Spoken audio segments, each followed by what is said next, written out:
My name is Lois Letchford. Welcome to my live stream. The series is When Learning is Trauma. Week 2 of 10 is Hilebrand, Pelzer the third. Welcome to our seminar series, When Learning is Trauma, and with Lisa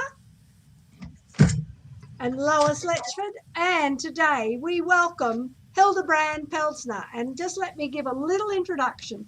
Who says he is interconnected pathway of educational problems and solutions from the classroom to the district level. What an experience. Welcome, Hilebrand. Thank you. Thank you for having me, and thank you for inviting me to be a part of your series. I know you have worked in prisons, so you must be well connected with trauma, stress, and struggling readers. Trauma, stress, struggling readers.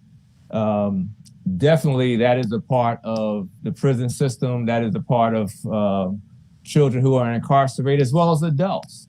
You hit it on the head. Trauma, stress, and struggling reading.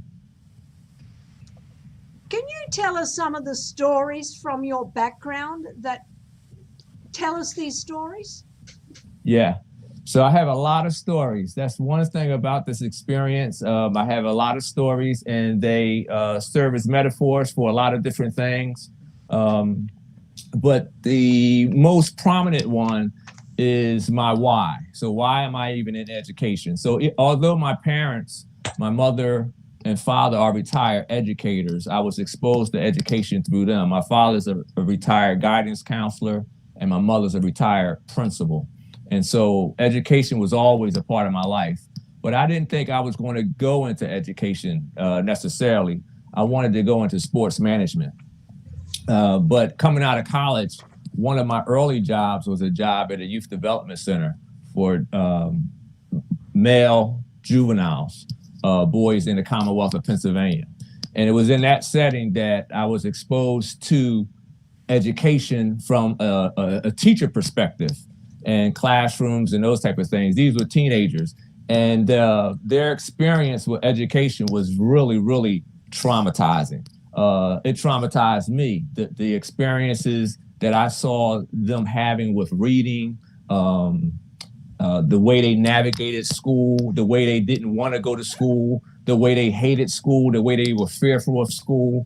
All of those things was something that I was not used to coming up as a child through college and to adulthood. And so that exposure really got me to really think about maybe education is the career I want to be in. And then did you worked as a principal, assistant principal, you were a teacher first? Yeah, I went to school for health and physical education. So when I came out of college, I was a health and physical education teacher. I wanted to pursue coaching. I wanted to either be a coach or athletic director. That is what I wanted to be. A big time, either a college coach or NBA coach or athletic director for a college. And in fact, I went back to school for sports management and then eventually changed. But over the years, I started in teaching in the late 80s, around 1989.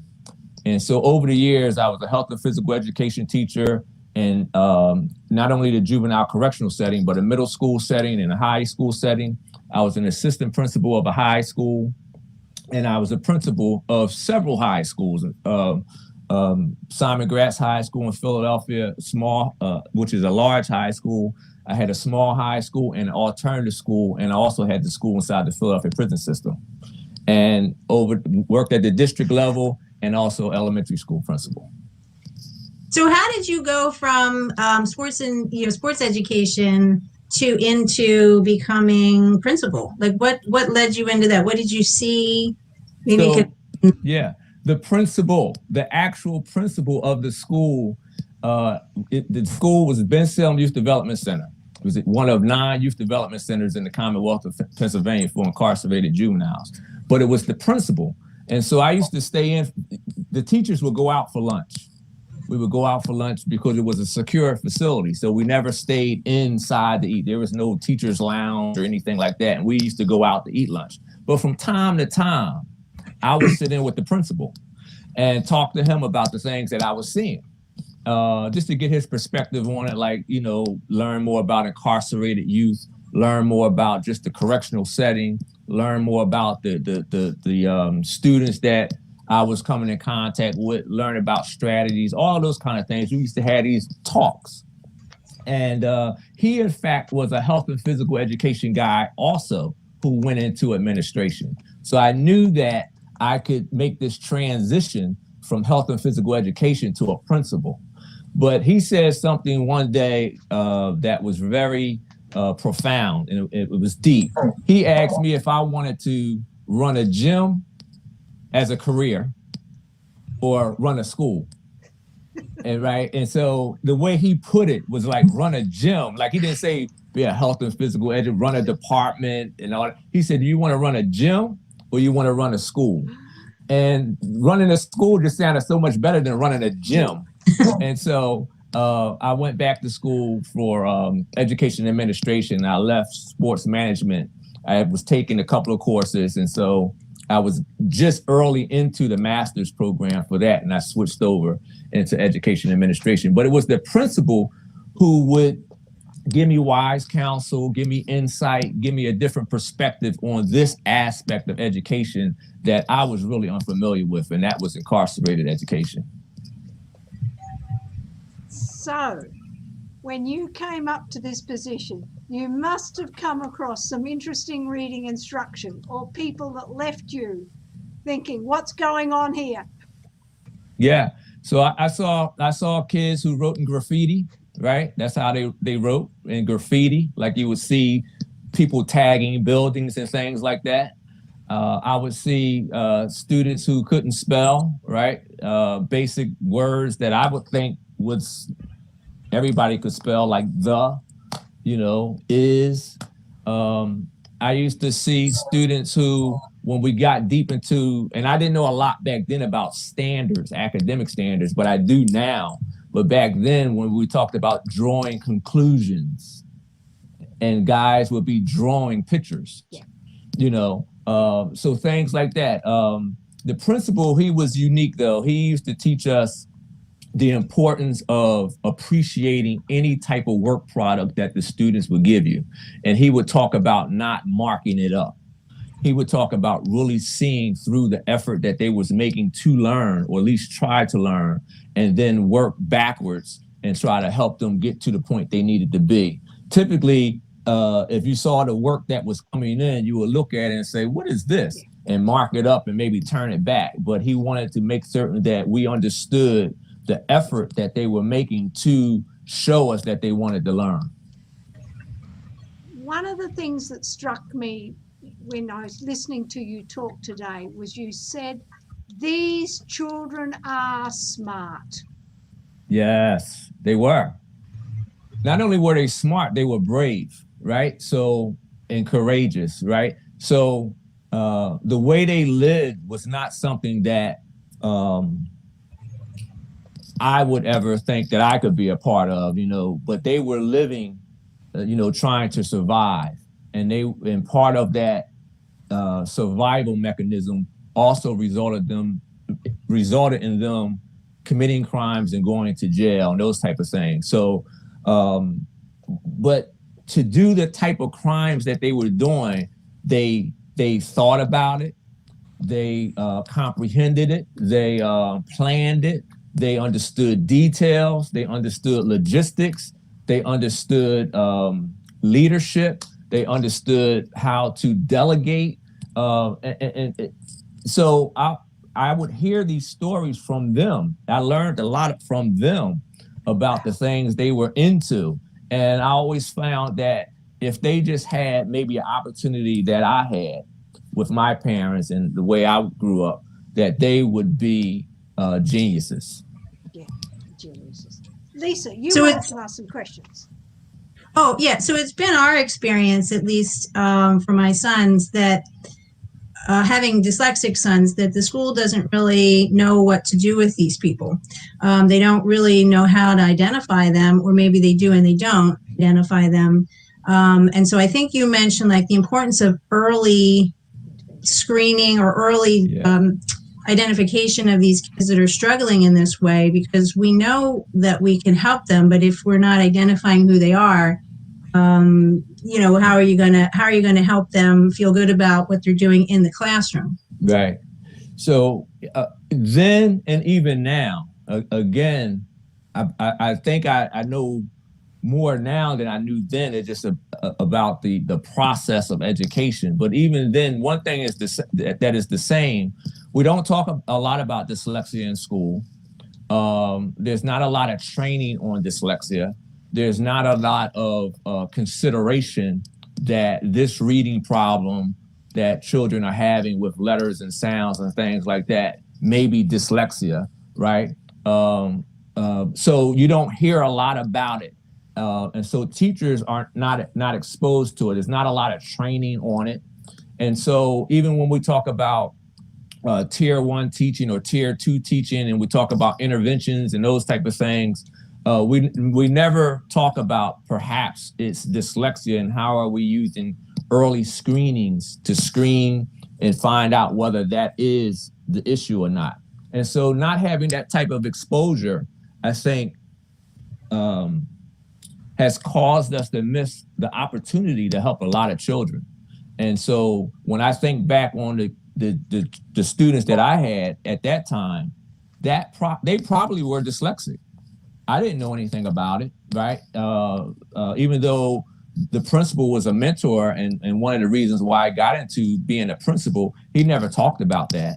And right. So as I went through traditional public schools, high school, assistant principal, is not something that was really heavily exposed. Right. And you mentioned how smart a lot of these kids are, and dyslexic students really are smart. Mm-hmm. A lot of them can get around some of these difficulties in school and with what I would call compensatory mechanisms. And some of them can, slip through until mm-hmm. the work gets to a certain point and they can't hold on anymore. And then usually the bottom falls out. And a lot of kids just say, forget it.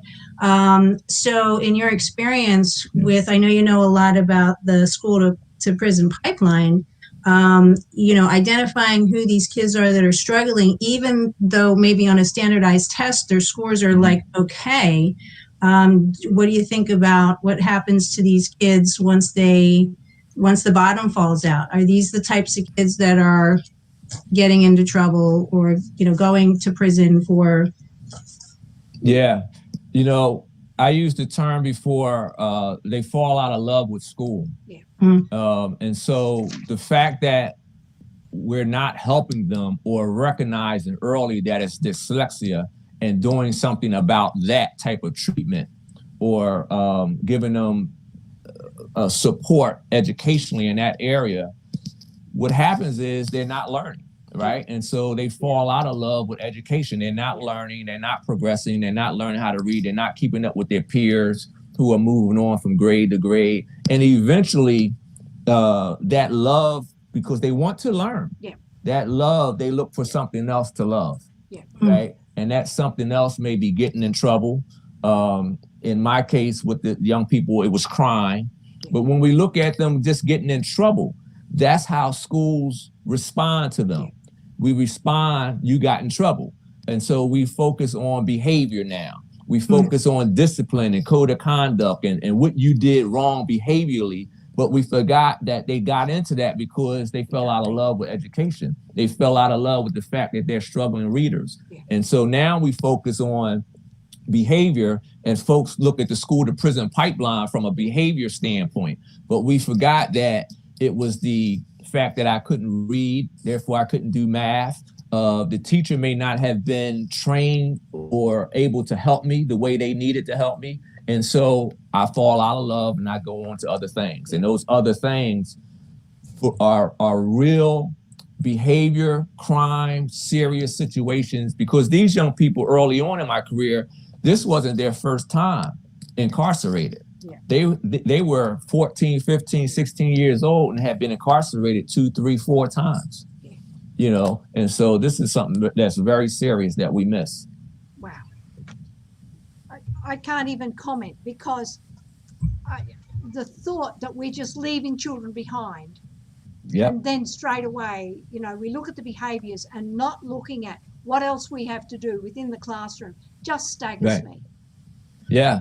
You know, after you're arrested and incarcerated 2 and 3 times, you get used to it. Yeah. You know, it becomes a way of life. Yeah. Jail, I always say this, and folks look at me sideways sometimes when I say it, but jail becomes a program. Yes. Right. And so we all look for these constructive, positive programs that will give us discipline and structure and those type of things. And the students that I'm referring to, they found jail to be that structure. Yes. And so it becomes a program that I couldn't get in school. I didn't get the structure in school. I didn't get the help in school, but now I'm in jail and I get this structure. That's that incarcerated structure for them. And that's the deep part about it. Hilebrand, when you were teaching in the prison system, was the teaching different from in the prison system than it was in school for these children? So it depends on how you look at it. So let's go back. I'll go to my early years when I first came in as an educator in the late 80s and 90s. I didn't know then if it was different, right? I saw school. I saw science, social studies, math, physical education, career and technical programs. But what I saw was the principal making certain that his professional development was related to correctional education setting, or that we appreciated the incarcerated student. So teachers went to school for what they go to school for, and perhaps they teach in a correctional setting. So, you know, it wasn't like their reading program was any different than, say, in a traditional setting, but the type of students we had, we learned about it. Fast forward that to when I was the principal of the Philadelphia prison system, the teachers, so I brought with me a background and experience that I learned over time, over the years, that I need to make certain the teachers appreciated the correctional setting and what that meant for a student who was incarcerated.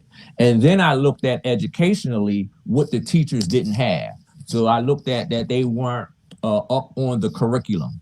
I looked at they weren't up on assessments. I looked at they weren't given rigorous lesson plans and aligning it with standards. So then I looked at what was wrong educationally. Right. But the key to both of those experiences is really appreciating the correctional setting, because it is a community. Yeah. And so if we always talk about the school community and being collaborative within the school community. We talk about that as traditional educators, but I looked at that same in the incarcerated setting. What resources were in that community that I could leverage? And it's other people in that setting, social workers, faith-based, correctional officers, social workers, and how could I leverage those resources that understood the correctional setting to help me organize a school? Yeah. Okay. Because my thinking, you know, I teach these children that get left behind on the wayside. Mm-hmm. One of the things that we forget about with teaching, with reading instruction, is the cultural appropriateness of the textbooks that we use. Could you talk something about the cultural appropriateness of finding texts which are culturally appropriate for your students? Yeah.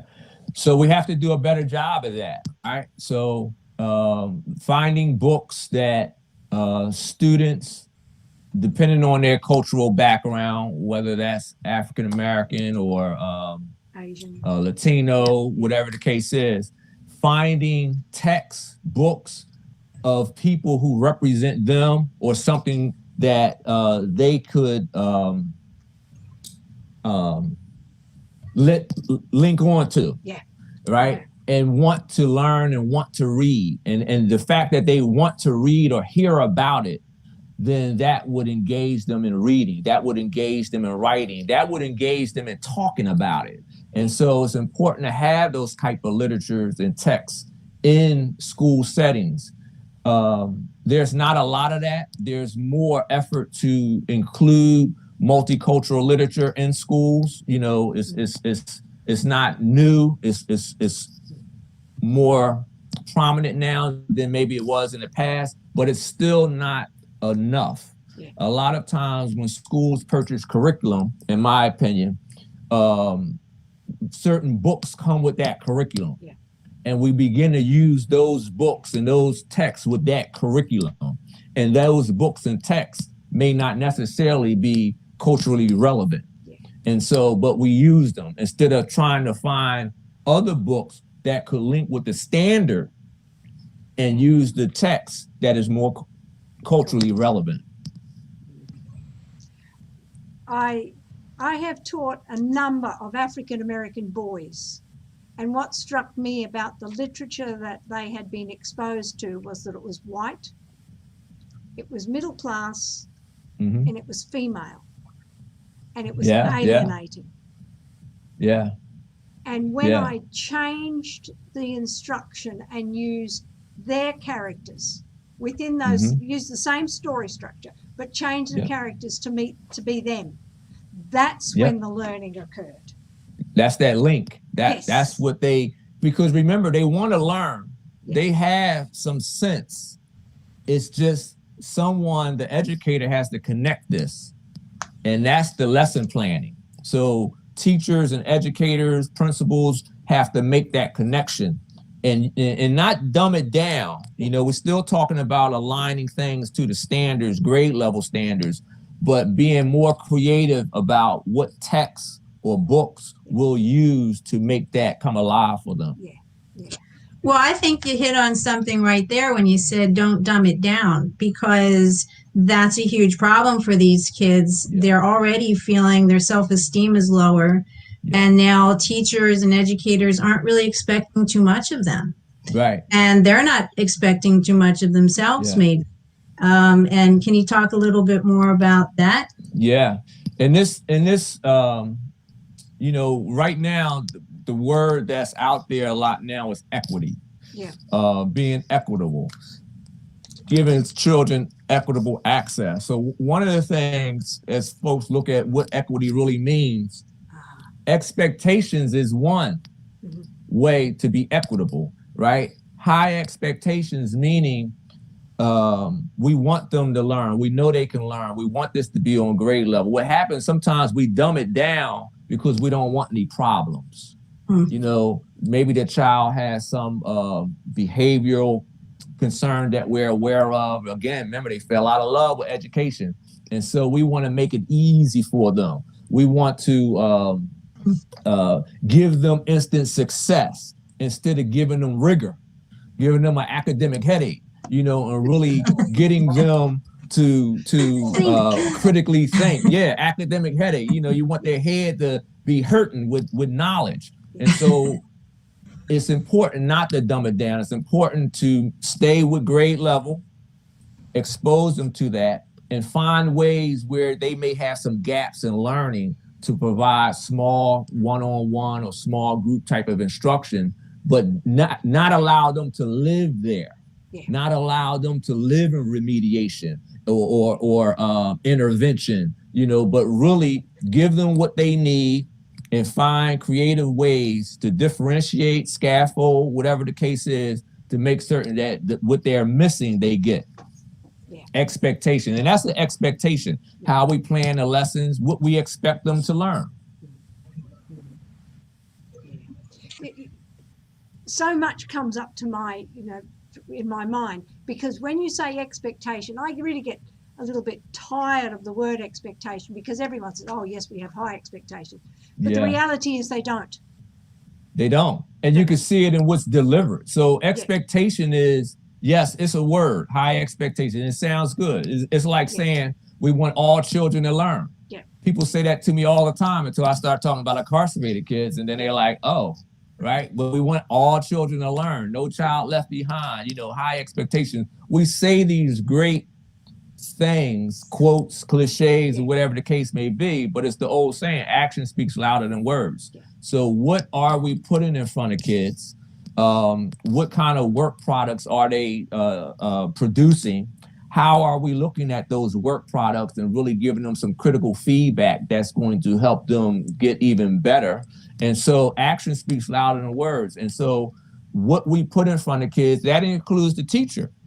Yeah. Is the teacher a strong resource, trained? You asked earlier about dyslexia. If teachers are not aware of dyslexia or early warning signs, then that's not being equitable. That's not being, high quality. And so we have to look at all of those things when we talk about high expectations. Because dyslexia has often been called, a middle class disease, hasn't it? Mm-hmm. Mm-hmm. And so children who are minority don't get labeled dyslexic. They get labeled learning disabled. That's right. They get labeled learning disabled. Again, you don't hear a lot about it. Yeah. I will be quite honest. While as an educator, you hear it, you know it's out there.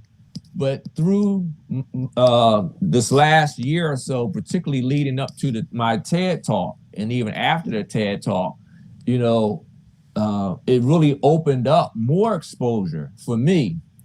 And just to see that it's so much exposure and information and experts and knowledge out there about dyslexia, to see that information is not at classroom doors is amazing to me. Yeah. So then we do get back to teacher training. Right. And how we're going to input this into every teacher's backpack, really, so that they have access to it. Yeah, that's important. So the teacher preparation programs, right? With the teacher preparation programs, we're still focusing on the science of reading, the 5 components. Is that being taught in the in-service teacher preparation programs, and trying to get that right, let alone talk about dyslexia. Yeah. So we're trying to get it right so that teachers are exposed to the 5 components of reading. We haven't gotten that right yet. And therefore, dyslexia gets put on the back burner. Well, last week we were talking to Dr. Steven Dykstra, and he's a clinical psychologist, and he was talking about how he's worked with kids who, from the time they were in school, maybe even up into and including older childhood, had no idea that they were dyslexic. Nobody ever explained it to them. Yeah. And so not knowing that, and then you have a child that's sitting in school, isn't keeping up, right. They've fallen out of love with education. Yeah. Maybe they want to try to find some self-esteem. They're in these, what the kids call the dummy classes, and they know that. They want to have some, they want their peers to respect them. Maybe some of these kids are going out and they're, being respected in their misbehaviors, whatever, but not to know, the child not to know what this is, that the nature, that the reason that they're struggling is because of something like this. I mean, we find that they're never told that. And as you're saying, the teachers don't know this information. The administrators, it's not in the school. Right. Stating. And to add to that, great point, to add to that, student, teacher, administrator. So now we're unable to even explain it to a parent, right? Who sees something is wrong, right? Because they live with the child, right? And they see the child growing and stumbling or not reading that level or whatever the case may be. And reading that level, I mean, you may have students who are, they're making growth and those kind of things. But when you start going 2-3 years behind, parents see that, but you need to be able to explain it to parents, because sometimes they don't know what questions to ask. They might just say, something's going on here, something's wrong here. But to be able to explain it to parents and really come out with some type of, I'm going to use the word evaluation, but I want to use like a prescription or a treatment of how to help them. Parents need that too. Parents need that. Right. And it is a genetic problem in most cases. Yeah. And sometimes the parents were dealing with this and they didn't know why. Right. And as we discussed, it's a whole circle. It's a cycle of basically failure. Right. I'd be more interested in you also telling our listeners about your TED Talk or where they can look that up. Awesome. The TED Talk, wonderful experience. So the TED Talk, it's a TEDx talk. You can Google my name or the title to the TED Talk, What Incarcerated Youth Can Teach Teachers. I did it this year, earlier in the spring, maybe February, March. And the talk is really about three things. It's a leadership story that talks about how I got into education. And then it talks about what kept me in education. And really it was the reading difficulties of the students that I had seen or worked with, and how that really urged me and pushed me into education. And then while I'm in education as an educational leader, what I'm also seeing is that our teachers who truly want to do their very best, teachers are our best resources. They want to do their very best, but are still missing training opportunities. And so here we're talking about dyslexia, but let alone understanding how to teach reading, right? And we're giving this heavy burden on elementary school teachers who not only have to teach reading, but they have to teach math, they have to teach science, right? So we can have a whole nother discussion on how to teach math, right? And focusing on concepts and those type of things. But the TED Talk, I ended it with what I thought would be a great idea to work with universities and colleges around how to improve their new teacher preparation programs. And to improve it, I believe they should be exposed to incarcerated youth. They should be exposed to incarcerated youth experiences and their real stories about their reading challenges, their reading problems, and hear how they weren't helped. And they can tell it from their own words. And so the TED Talk turned out to be very phenomenal, exciting, got a lot of feedback from it. And folks can go on YouTube, Google my name, Hilebrand Pelzer III, and you will thoroughly enjoy it. I totally agree with you that teachers should be in within those who have failed. Because my philosophy is, if we can teach the most damaged children, every child will be taught more effectively. Yeah. You know, we look for easy ways out. We look for things that are not going to give us a lot of stress. Yeah. And over the years, you know, I've always thought about, you know, what if I wasn't in looking at struggling learners or wanting to be a part of that? You know, would I have less stress? And probably so. But one of the things I find with working with struggling learners, reluctant learners, is that there's a reason behind that struggle. There's a reason behind that reluctancy. And right there is where the work is. That's how you change lives, to really get down to the root of why someone is not being successful. And I've found that work to be so rewarding. You learn a lot from it. You're able to give insight to others, train others, but you also learn about what's wrong with education and where some of the improvements need to be. And so incarcerated youth, in my opinion, show us where we need to improve schools and where we need to improve education. Yeah, that's fantastic. Yeah. Tell us more about that, because you've just said there, you know, you've got to start questioning, haven't you? Yeah. What's going on? What went wrong? What did you notice? Yeah. So again, I go back to the school prison pipeline theory, right? So they fall out of love. We focus so much on behavior. We focus so much. I mean, you can get grants and funding for climate and safety and behavior and all those type of things. You don't really get that much for academics, teacher training, and those kind of things.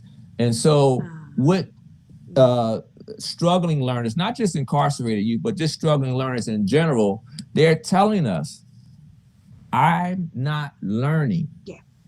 I haven't learned. I need to learn. They dare us to teach them.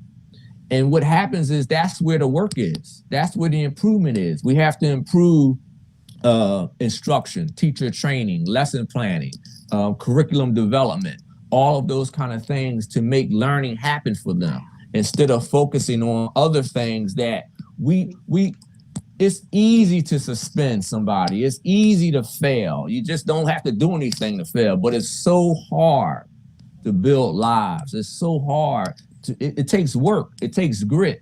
And that's what we miss a lot. And struggling learners, reluctant learners, but especially incarcerated youth, in my opinion, have shown me that's where the work is. And if you can do that kind of work, you can help others. But you've just said it there, the children are crying out, I'm not learning. And that's then, right. And they dare us to teach them. Well, some do, and some just cry. And that's where the trauma happens. And we're losing the trauma. More. Yeah. That's the trauma. And that's how they communicate. So they may communicate in a way that's very negative. Yeah. So I'm not going to put aside the fact that children have done some terrible things in schools, whether that's hitting, throwing chairs, breaking glass, whatever the case is. But the principal at my first school, and I talk about this in my book, he would always model for us how to mend those relationships and not hold those relationships over the kid, but understand that kid was communicating. And I didn't understand it then when I was in my early 20s. I had another co-teacher of mine. We were real tight, and we never understood why the principal would always put us in these situations to have conversations or brainstorm with kids that did something wrong. We felt like they did something wrong to us, so they should be punished. That's how you thought when we were there. But he taught us that you have to mend these relationships, and he would model for us how to do that. And so over the years, I try to do that for other teachers and other folks, because it's easy to suspend. That's what the code of conduct says. They did this, you do this to them. Instead of saying, but they're your kid, they're your student. How do you want to deal with this situation and to make it better? And that's that relationship. So they don't talk a lot about student-teacher relationships in that perspective. But that's what it really is, student-teacher relationships. Last week we had Dr. Steve Dykstra, and he said exactly the same thing. Build relationships. Yeah, and it's relationships. Critical. Critical component. Relationships. You have to, it goes back to all children want to learn, or all children can learn. No child left behind, all those kind of cliches. But again, action speaks louder than words. They're your kids, and they did something wrong. They did something terrible. And yes, I'm not saying they shouldn't be held accountable or there should be some consequence or those kind of things, but you can't hate them. You can't stop loving them. You can't, not want to have anything to do with them, because they are children. They are somebody else's children. They're your children for that school day anyway. And if you really want to teach them, then you're going to deal with some of the things that they don't know how to deal with to help them move forward. Hilebrand, thank you so much for your time. Now, if people want to connect with you, where's the best way to do it besides Googling? Yeah. Yes. So I have a website, Hilebrand Pelzer 3, all one word, Hilebrand Pelzer, the number 3.com, my website. Please go to my website. My website was just redone, so I'm excited about my new website. So Hilebrand Pelzer 3.com. Also Facebook, just put in Hilebrand Pelzer 3rd. I actually have 3 Facebook pages. I have a personal one. Anybody can reach me there. But I also have one that I promote a lot of my TED Talk and other speaking. And then I have one for my book, Unlocking Potential by Hilebrand Pelzer. Twitter at HP3 Potential, HP3 Potential. And LinkedIn. I'm also on LinkedIn. I've seen you. You can reach me there. Yeah, fantastic. Well, I've taken a lot away from this. One, we have to identify earlier across the cultures that we want to teacher education to be my words are more curious, but more effective teacher education. And Yes. finally, use our incarcerated youth to teach us. Yes. Yes. Use them. Don't be afraid of them, and don't be so overwhelmed with what they did. Be about what they need to learn. Yeah. Right?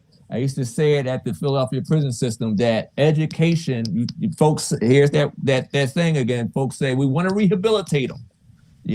They should be okay. Well, education can do that. And if we leverage education in a more powerful way, we can help a lot of young people. Certainly. Thank you. Thank you so much. Thank you. And Thank you both. Thank you, my son, Isaac, and his buddy, Chris, for helping me put this on, or the technology would have overwhelmed me. Thank you, Chris. Thank you so much. Awesome. Thank you. And next All week, right. thank you. Next week, we have from, I was going to say Nigeria, but it's from Ghana, Rosalind Kiri-Nartley, talking about going through life with learning difficulties. She was 17 before she learned to read. It's a worldwide Awesome. problem. Worldwide. So thank you for connecting, and I'll check your website. All right. And contact me on Facebook and Twitter and LinkedIn and my website. Thank you. Bye-bye. Bye. And be sure to like, comment, and subscribe to my channel, because those things help the YouTube algorithm know that my videos are wanted and liked by everyone. Thank you.